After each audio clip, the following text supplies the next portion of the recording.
Greetings, everyone. Mike Wan here, and welcome to part one of a three-part discussion between me and Christi. The reason for this three-part video is twofold. Part one is March the 1st marks the 10-year anniversary of Susquehanna Alchemy.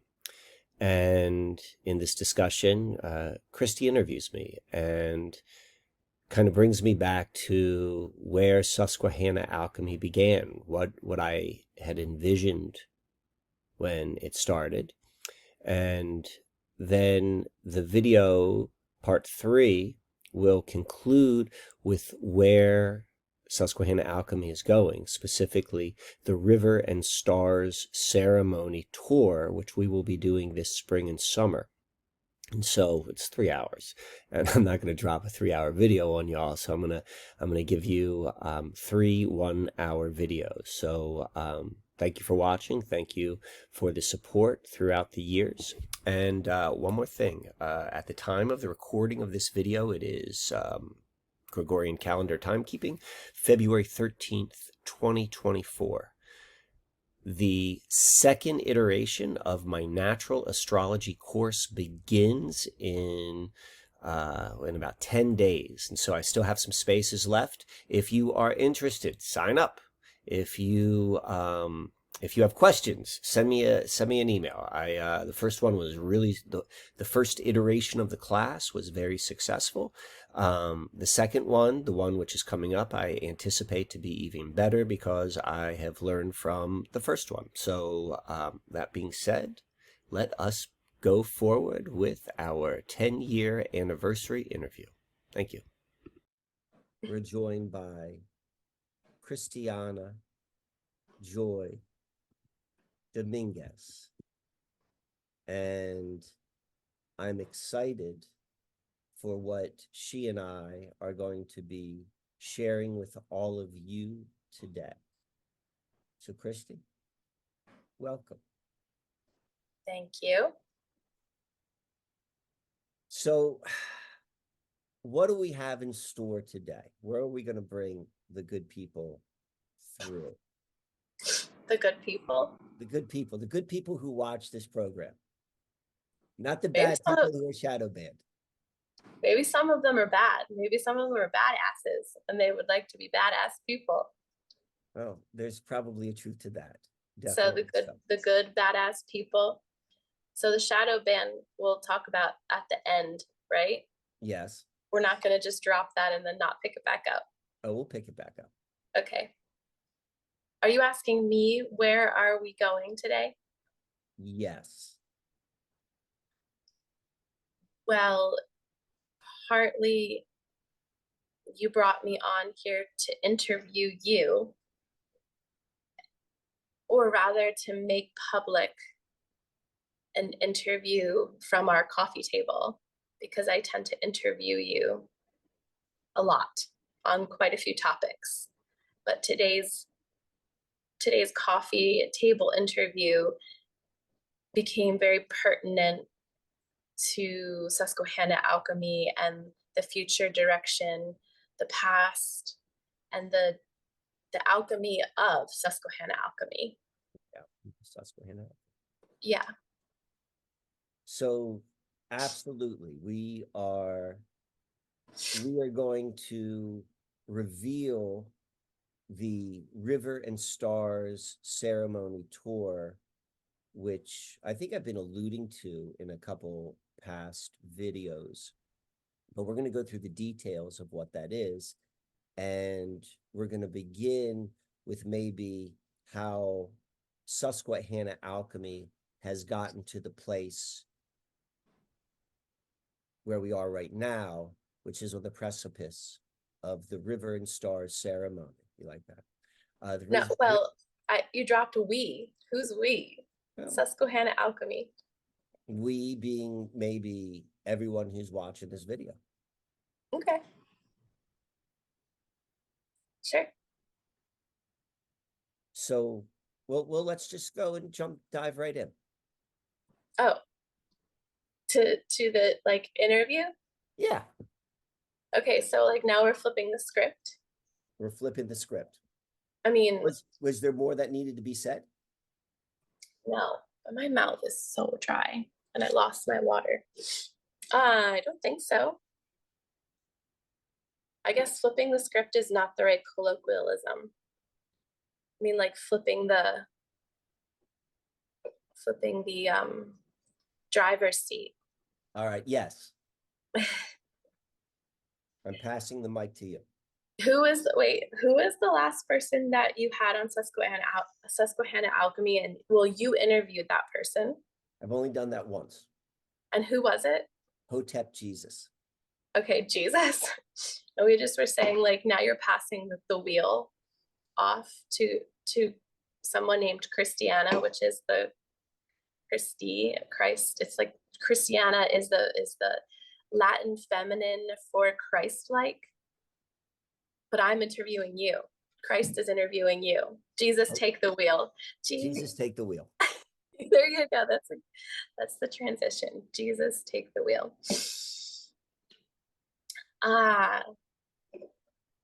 Welcome, Michael, to Susquehanna Alchemy, your creation, and this community of people who are such big fans of the work that you've done for the last, how many years has it been? 10 years. 10 years. So do you have an actual 10-year anniversary date? I want to quickly pause and break the fourth wall and let everyone know, like, I don't know what questions are coming. We talked a little bit beforehand, so I want to let everyone know that this is a real spontaneous sort of interview.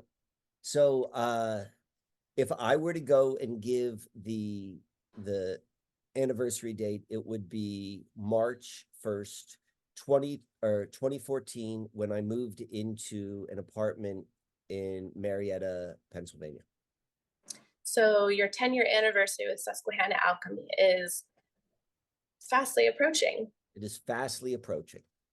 And I don't think I would have thought I would have framed it up that way prior to this morning, but that does make sense. Susquehanna Alchemy became something. It was never in my mind until I moved into that apartment, and that spring period, that March, April, is when it all kind of began. So this is really appropriate because April 8th, wait, March 1st, April, oh, that's like, never mind, that's 38 days. Okay.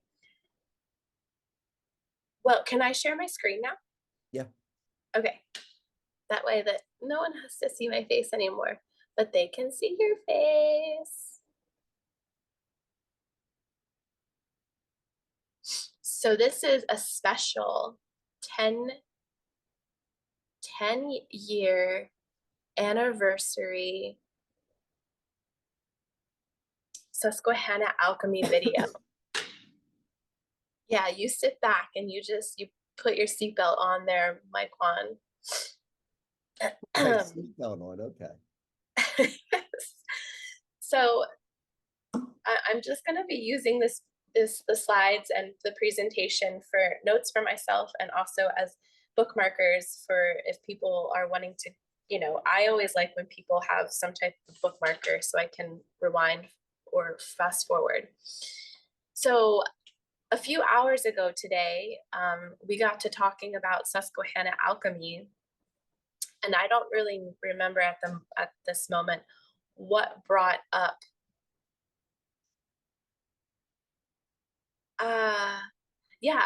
We were talking about the banking system and currency and money today, and then somehow we got to the earliest years of Susquehanna Alchemy. And you described to me that Susquehanna Alchemy is a vehicle for, and I'm wondering if you can fill in the dots and if you remember in your original, wow, I mean, we were talking about innocence and purity and maybe true form of things. And so in the first years of Susquehanna Alchemy, you had a vision and you had like content that's very different from what happened over the last 10 years. And I'm just discovering this like bit by bit and piece by piece. And so originally in your innocent kind of purer days of Susquehanna alchemy being this birth, like this new baby, what was it a vehicle for? Um, Don't look at the slide because the answer is not radical life transformation through geomancy. uh, there was always there was always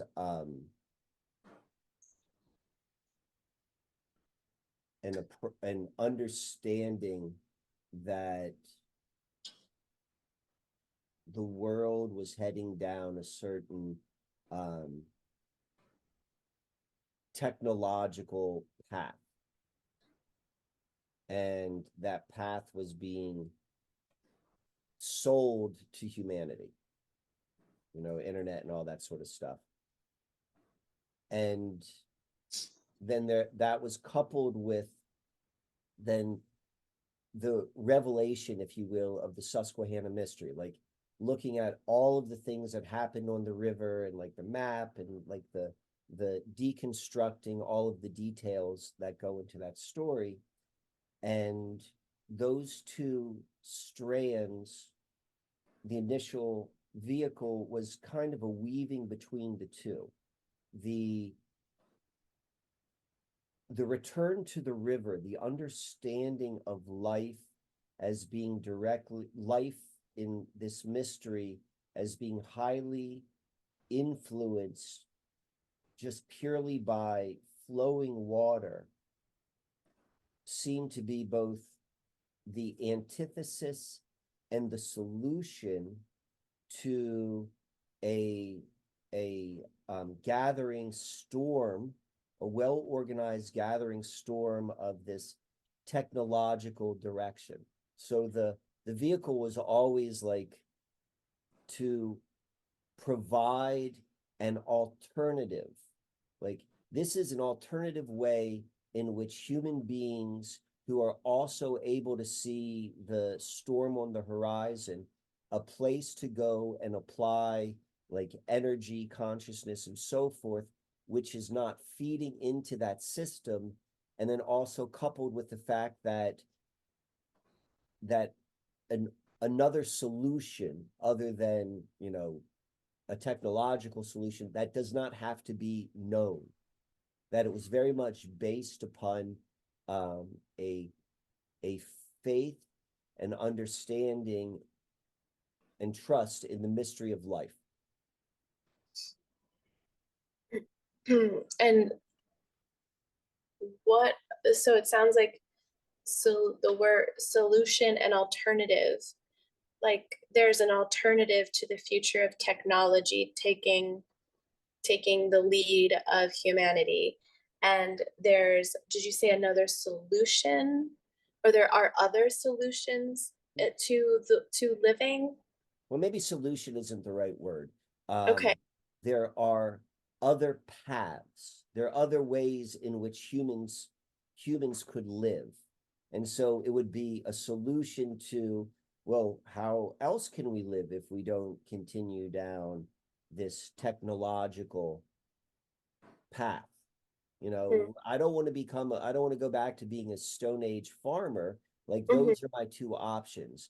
And so the idea that, well, this is a mystery, and we don't necessarily have to figure anything out. That's like the faith and the trust in life, that by removing one's consciousness and energy in the path which is being laid before us and linking it directly into baseline reality life itself, in this instance being tied to the oldest body of fresh flowing water on earth, like that is the practice, that is the vehicle. Okay.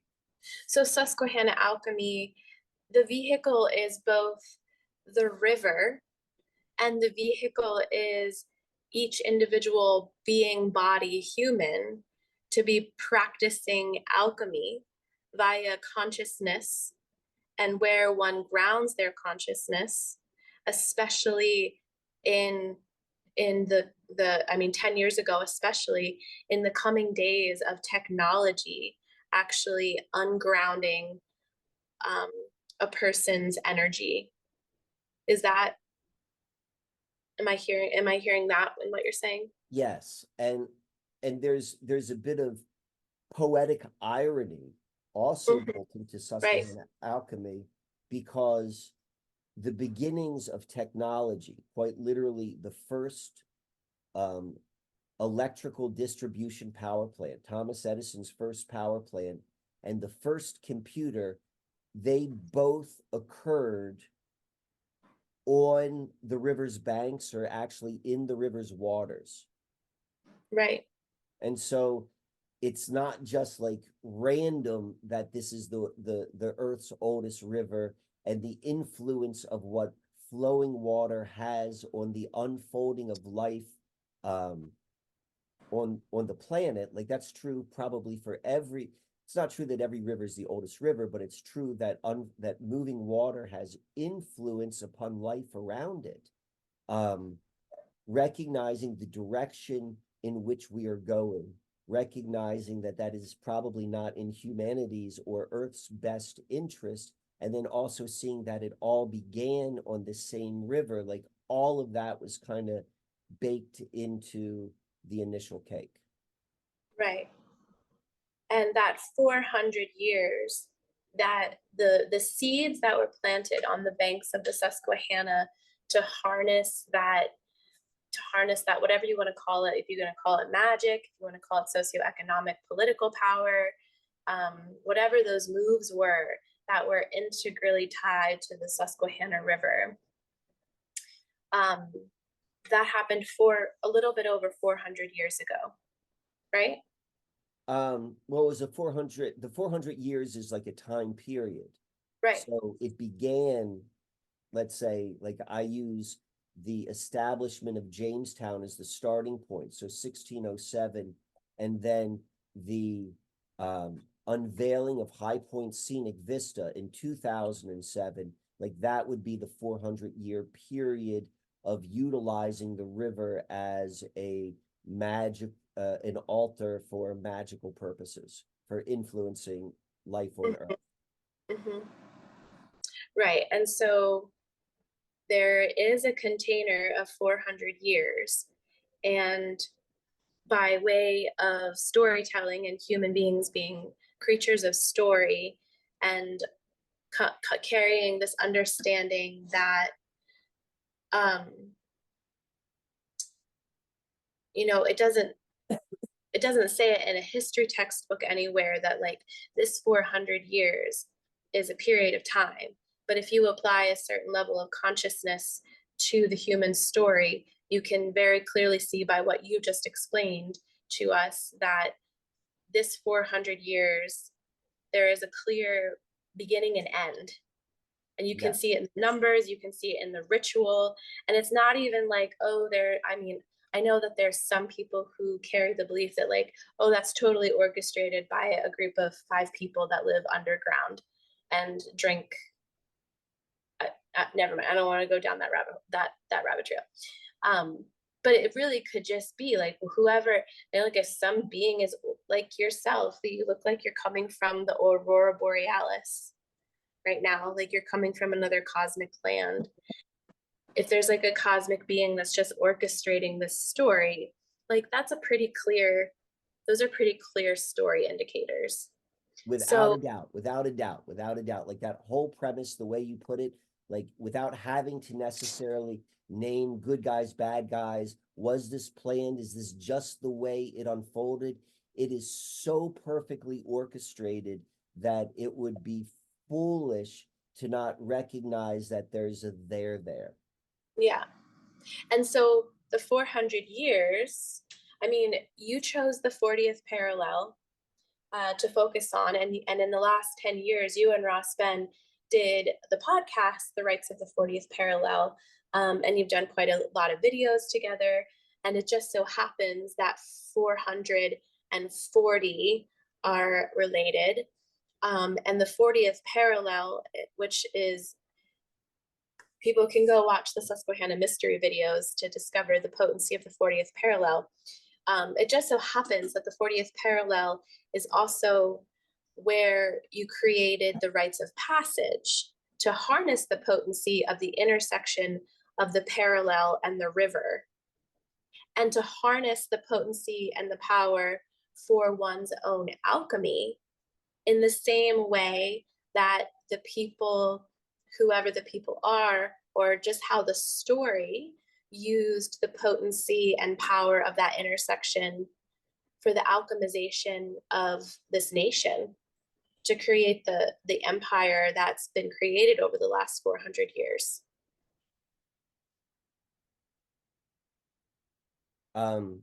Well, just to be precise with language, I didn't pick the 40th parallel. Sure. Well, you did. No, it was revealed when I was doing research and when I was looking at the John Smith map, and I was like, I saw the reversed 40 for the 40th parallel, and I saw it intersected the Susquehanna River, and I realized that that was the first time the Susquehanna River was ever named. I was doing that on a computer screen. I had no idea what the 40th parallel was. Like, I didn't know where that was in material reality. So I immediately, I mean, this is like in that April 2014 time frame. Like, I was like, okay, where is the 40th parallel? And when I realized that where I was sitting in my computer, no idea what any of this stuff was literally 40 degrees, 0 minutes and 5 seconds away from the exact location that was embedded in this map. Like that's why the rights of the 40th parallel were there, is like I found myself there. So in a way, you're saying like the 40th parallel chose you. Maybe. Like, I mean, it's a weird thing to say.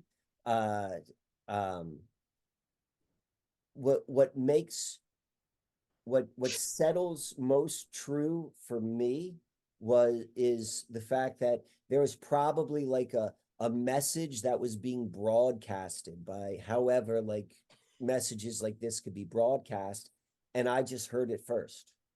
Because when I tell the story, and it doesn't resonate with everyone, but the people who it resonates with, like, it hits them deeply. Yeah. And that's not me. That's the story. I'm just the guy who heard it first. Like, I'm just pointing out the stuff which I heard. So that's why Sure. that's how Well, I understand it. So this is important because we were just talking about Susquehanna Alchemy being a vehicle for being a vehicle, both a vehicle for, we didn't really fill in the blanks without giving a long story. Just Susquehanna Alchemy in its very original days, a vehicle for what? 3 words. Transformation.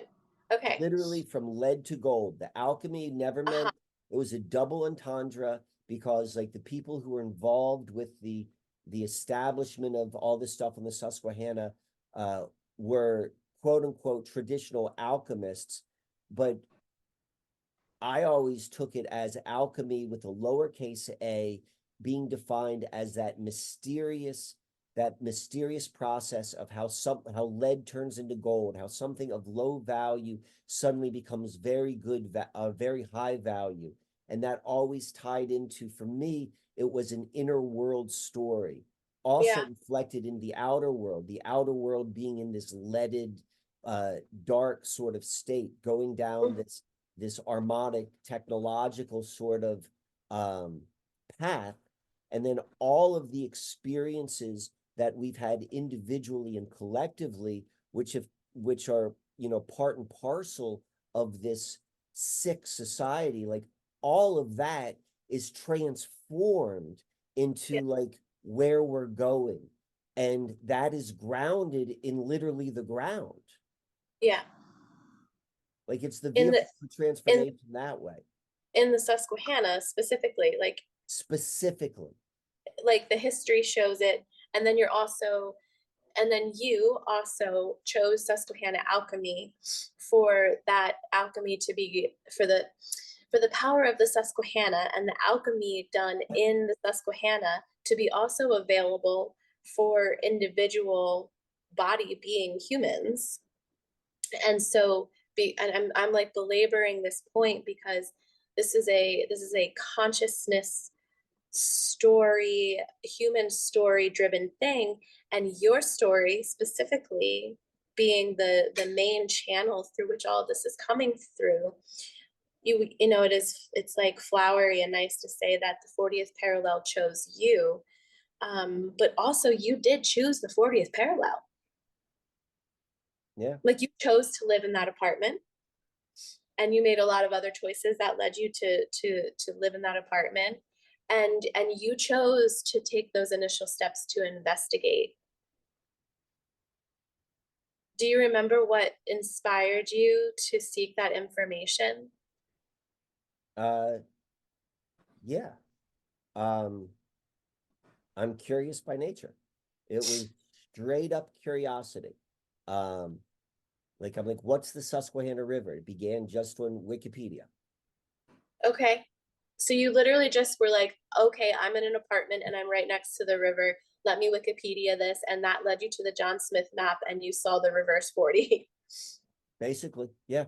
Like Okay, so I those, want to say within within the first 6 weeks, like really everything, like the main skeleton of, I mean, I could talk about the Susquehanna River for 10 hours about these like all of these things, whether it's like the Church of Latter-day Saints or whether it's like first computer or the geology. Um, all of that was really discovered immediately within a couple of weeks. And then there was like 2 years of kind of coalescing that information into a somewhat palpable, swallowable, like approachable sort of story. right. And it was always the, from my perspective, it was, I know what I'm saying is so friggin' outrageous that the only way that I can counter like the initial human being is gonna be like, that's the most outrageous thing in the entire world, that you're telling me, Mike, that like magic was done on the river and like computers, blah, blah, blah. And I was like, I need to have so much information which just points to from so many different angles, like there is something extraordinary about this body of water and about this land and about what has been done to it, that like that was why there's so much data and there's so much to the story. But it began, like it all came immediately, and then I had to make it, turn it into something which was that could meet people. And is that the rites of the 40th parallel, the rites of passage booklet? The rights of the 40th parallel came second. Mm, So it began with purely like information, yeah.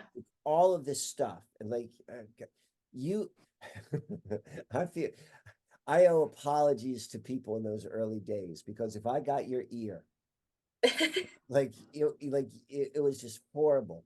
Um, but what eventually happened was like, okay, now what? What do I do with this? That's great. What do I do with it? And that was the question which really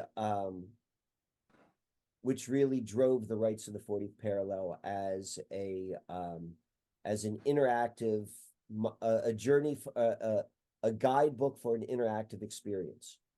Okay, so let's ground this back into you, because so far Susquehanna Alchemy has been one man for 10 years, and that's been Michael Wan. And through curiosity and your consciousness came your research about the Susquehanna. And then very shortly thereafter came not just a curiosity and a consciousness and research and intellect, but something, there was an inspiration. You know where I'm driving this, but just hold on and don't go all the way down the road yet. An inspiration came too. Like you went from intellect, information, research to kind of not just Susquehanna mystery, but Susquehanna alchemy. Like something moved you and inspired you. And that's when you started moving in the direction of the rites of the 40th parallel to pass that inspiration onward without people having to go down the trail of all of the research, all of the data, all of the history, all of the, sometimes it's hard for people to hold to hold all of those connections, but you knew that people didn't necessarily need to know everything to have an experience. Did I set that up right? Yes, I want to, and I apologize to all the people who are watching this. Both you and I, Christy, are recovering from cough. So, I don't know if we're recovering. It's been we're in the midst of a cough battle. I have been the lone spokesperson of Susquehanna Alchemy, but for me to say that I did it all myself, that would not be an accurate statement. Throughout the years, there had been people who, you know, whether it was for one night or whether it was for many years, put their own energy and commitment into supporting Susquehanna Alchemy, supporting me, and so forth. So I want to be crystal clear that this, it wasn't a one-man show. There is certainly support from behind the scenes by a lot of people. But other than that, yes, like everything else you said is spot on. And you are the main thread. When Yes. people think Susquehanna Alchemy, it's almost interchangeable with Michael Wan. I would say so, yes. How do you feel about that, Michael? It makes me uncomfortable. Well, it makes me uncomfortable because what I think Susquehanna Alchemy points to is really friggin' big. Yeah. And there's something really, really, really special about it, like significant, like on a deep, like the nature of reality sort of way. And then to have me as an individual tied to that, like I'm not trying to say that like about me, like I'm like a normal complex flawed sort of human being as well. Like I'm just so happen to be the guy who is the mouthpiece or the voice of it.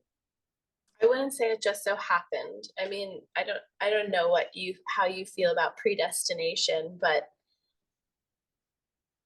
something chose you, and or you chose something, and you are indeed the channel that brought through this thread of information like no other person has before. I'll go with that.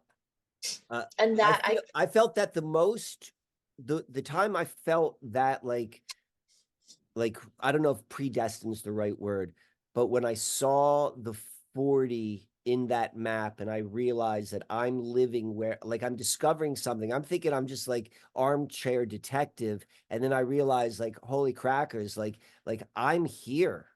Like the part of the Susquehanna mystery, particularly as it relates to my involvement, is there's so much poeticness, like there's so much like self-reflection into it. Right. Well, and I mean, I think that you've mentioned this in other videos, so I think it's safe for me to say, and I'm not just like a random interviewer, I'm not like a news associate brought on to Susquehanna Alchemy. I share a bed with you and therefore know lots about you. So as an interviewer, I have a great pool of things that I can fish from. you happen to have just, not just, it wasn't the first, was it the first place you went to after you and Michelle separated? Marietta? Yeah. No. So when I was married, so Michelle was my wife. We separated in the spring of 2013. Mm, That summer, I lived in a sublet apartment in Lancaster City. mhm, Uh, then in September, I moved to Wilmington, Delaware. And it was in Wilmington, Delaware in that fall that I made the Starboard. mm. And then it was March 1st, the following year, that I moved from Wilmington, Delaware, and returned back to Lancaster, Pennsylvania, which is where Marietta is. To Marietta. Okay. Wow. So I always forget that. And I do know that in my bank of information, but I always forget that the Starboard predates Susquehanna Alchemy. Yeah. And that, again, is poetically sensible and perfect because one could say that the stars predates the Susquehanna. I mean, the Susquehanna is like old and ancient and beautiful and powerful, but what more to predate them than the stars? And also it you being the thread or the channel that is pulling this through, and like we're building up to the rivers and the stars. It's just like it all is so perfectly aligned. Okay, so you were at, and I don't know, do most people know like who you were? So I want to say that like this point in time, this 2013 to 14, when like Starboard came alive, Susquehanna Alchemy came alive, and we're talking about you, and we're talking about consciousness, and how you chose, or how it chose you. You you were coming out of not just a marriage. You weren't the Michael Wan you are today. You were not that Michael Wan when you were married to Michelle Wan. How would you describe yourself like in the first part of your life? Um, so Without going down the MK Ultra right. path, So just so the, what kind of guy were you? so from zero to age 30, I was fully committed Matrix. Mm-hmm. From 30 to 42, I pulled off of the Matrix, but I was still benefiting from a Matrix lifestyle. And And then, what were those benefits like, Michael? what do you mean? Like, what kind of cookware did you have? I had a cushy life. I had a cushy life, but for like 10 years, like I stopped having a regular job. I became an artist. Um, I I literally got a PhD in like, I mean, not literally, but in conspiracy, in magic, in secret societies, in all things alternative. Like I had 6 hours every day to just like to allow my mind to be filled with all sorts of different ideas. I was able to express myself creatively, and I didn't have to worry about like any any of like the like normal. Diapers. I'm sorry. You didn't have to worry about diapers I did or not have to worry about meals. diapers. But you were a stay-at-home dad who had a nanny, and she was kind of covering your matrix responsibilities for you for 6 hours to be able to what ended up becoming a complete deconditioning of your being. Yeah, I mean, I wouldn't quite call myself a stay-at-home dad. So I was an independent contractor doing market research for real estate developers. But That I was was a lot able. of fancy words to say stay-at-home dad. Okay, sorry. So, but you did get to work from home. I got to work from home, yes. And it did not require a lot of hours to do what I needed to be done. Like it was project based, and I was really good at like cramming in 6 months work in like 6 days. So like I'd have nothing to do for 6 months and then I'd do it all. But anyway, to your point, what were you were asking me, or you're saying that yeah, like I had a lot of time to be able to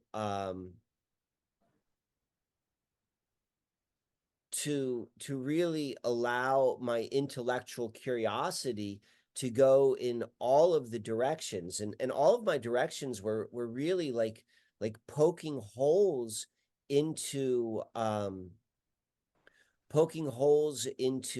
like all of the mainstream narratives. I mean, keep in mind, this is like early YouTube days. This is like when 9/11, when loose change first came out, when like people began to, when conspiracy theorists moved from out of the basement into the living room. Like I was Mm. I was part of that movement.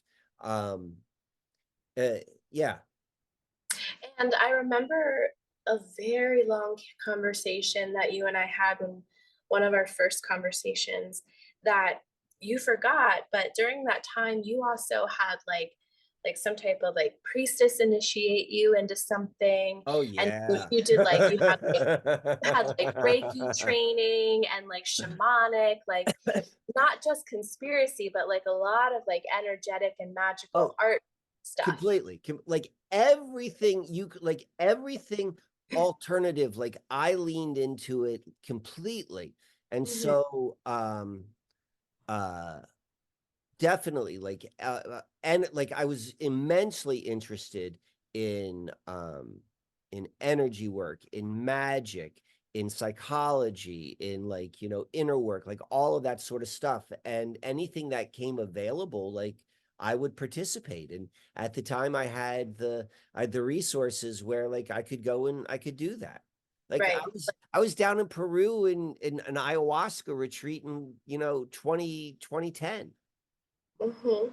Like when What was people never even heard, like, before, like everyone and their brother would do that. Like when it was still like a lesser known sort of thing. right? I mean, you're always ahead of the curve, I think, is you were born ahead of the curve. I was born ahead of the curve. Yeah. So, wow. So, I'm going to try to anchor this back to the interview timeline if I can. Um, this, this alchemy that you experienced, it was like you went from fully plugged into the matrix, like being the lead, like you were a part of the lead. And so, part of where I'm driving this is that Susquehanna alchemy is not just intellectual, it's not just information, it's not just research. The attachment of those two words is very much anchored in something deeper in the heart or in the spirit. Because how does someone of your lifestyle, 30 years that conditioned you to be this perfect, like, major in finance and marry and have children and have a very comfortable, financially, socioeconomically comfortable life where you could, have so much income that you could go in whatever direction you went, and the direction you went led you here, Yeah. right? So like Yeah. that kind of doesn't make sense. Like you had every comfort in the world and you could have maintained that comfort and continued to dabble in all of these things that felt good to your curiosity. But basically, like you let those things that you absorbed go into your core. Yeah. And first you chose those things, and then those things, like you let them come into your core and they completely reconditioned you to the point where you and your wife weren't relevant to each other anymore. And is that a safe way of kind of summarizing that? Yeah. Yeah. Uh, you're absolutely right. That I was in a position. I was in like I was in the sweetest sweet spot you could imagine, like based upon societal values. Mm-hmm. Like I had it made in the shade. And I I walked away from it all. I was like, I'm not interested in this. Like, I mean, obviously, as I said, like, I think my language was very accurate. I benefited from the creature comforts of it, but yeah. What was it? Like what more were you seeking? Like you were in the midst of your own deep alchemical process, kind of going from being a part of the lead machine of the matrix to a channel that was worthy of receiving the gold of the queendom of Susquehanna through the river. Um, so that's a really good question. Um, you've known me long enough to know that there really isn't like a master plan in how I do things. Like I'm like, I just kind of like show up and I do like what I feel like doing. Mm-hmm. And that's how I moved out of that world. Like Mm-hmm. I never like I've never been what's the word I want to use? Like, someone who's like, I'm making a stand. I'm walking away out of the disgust of the society. Like I Sure. was never like that. Like Right, right. I would at the time, like when I was living like that, I would point out the paradoxes of culture and money as I was like benefiting from it, recognizing I was being paradoxical, but I would just do what felt right for what I wanted to do.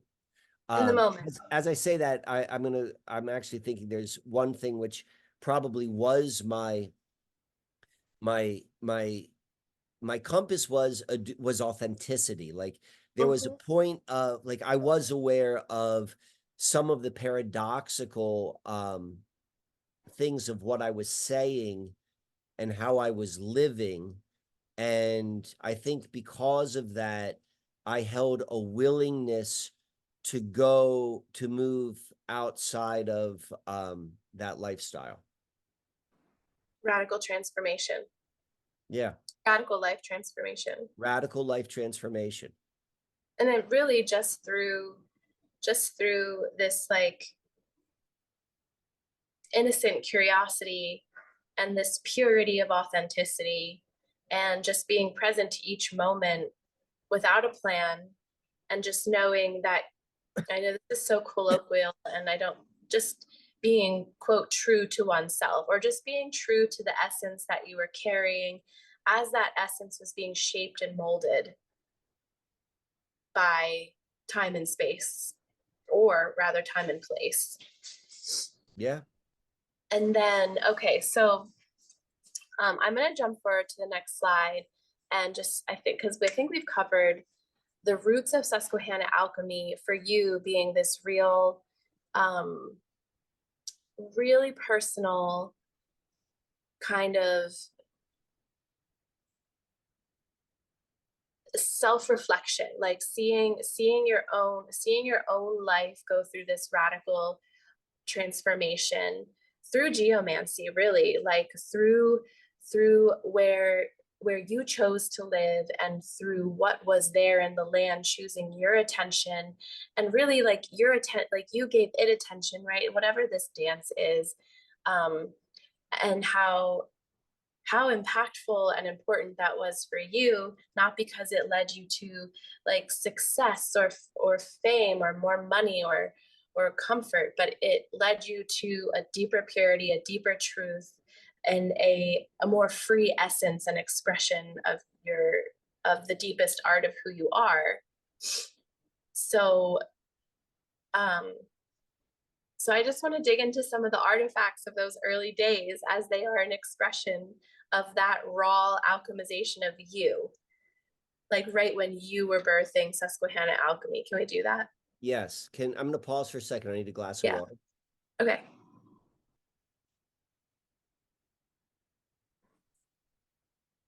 All right, I'm back. Okay. So I have the privilege of, well, I've had the privilege of helping you downsize a storage unit. That was a lot of fun. And I've had the privilege of helping you slash us move quite a few times.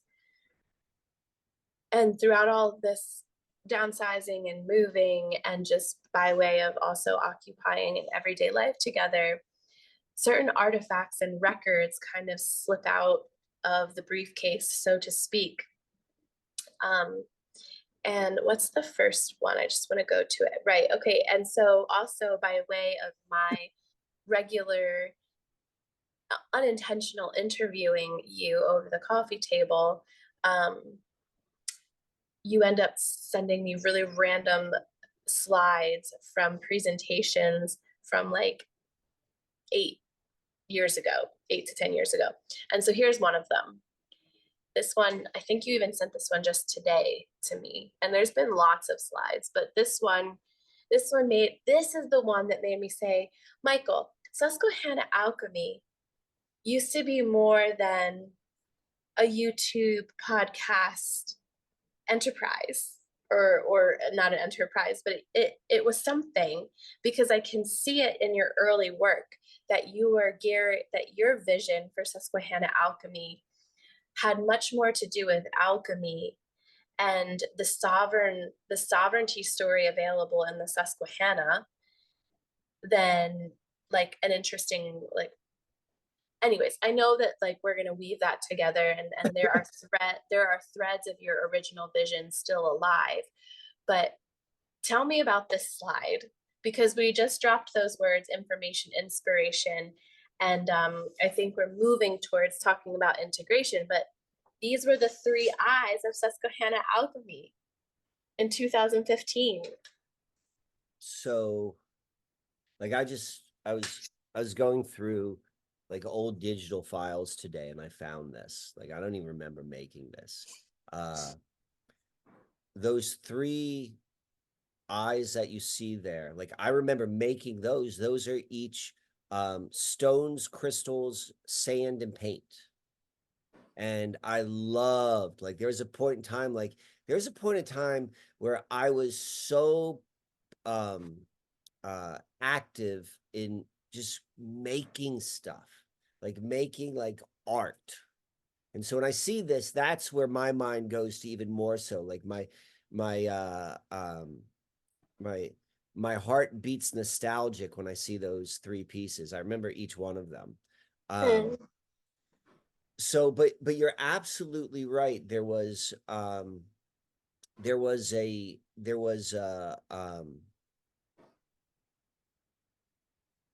an innocence which I had when when all of the Susquehanna alchemy stuff was coming together. And we talked a little bit about that when you first started asking me questions, however long ago that was. And I had a very high-minded perspective of what I thought Susquehanna alchemy could be. And it began as like information, stuff of the mind, and then inspiration, stuff of the heart. And there was like then the integration of like blending that and really grounding it. There doesn't seem to be anything like an embodied. There could have been a third one, which was Embodied. yeah, but I make sense for, I think maybe like, I mean, maybe it makes sense for mind and heart, but that's where I was coming from these early days. And it's funny because you just painted a picture of like me walking away from like, oh, I used to live like this, like my lifestyle was like that, and then it changed to this, and I walked away from that lifestyle which I once lived. And I look at where, what my life looks like now compared to what I was living like back then in 2015. And I'm like, I feel like I've gone down like another like I've Mm-hmm. shedded another 5 or 6 layers of comfort, if you Of will, matrixy walls. of matrixy walls. Like I'm looking at this stuff and I'm like thinking about my life path, and yeah, it's just kind of nuts. Well, we'll get there. We'll get to the present, but right now we're reviewing 10 years of, I mean, really 20 years, like the 10 years before 2014 that led you to birth Susquehanna Alchemy, and then the 10 years that followed, and this, the three eyes of Susquehanna Alchemy. And I've seen things like, I have seen other slides like this. I have seen other handwritten materials. Um, jump forward. We can go back to this, but like I've seen these like hand drawn kind of course note cards. Like I don't have pictures of the back, but on the back of these cards just says Susquehanna Alchemy. It's like a Yeah. deck of cards. And so between this and these, like I can see how you were gearing up Susquehanna Alchemy to be more of like, and to be more of like a mystery school, which I'm so glad that it didn't turn into that, because we don't need one more mystery school out there. um but there's something for me, like you go to the artwork right in this slide, you're like, oh, those eyes. And that's why you sent me the slides, because you were like, I wanted to show you my rock art.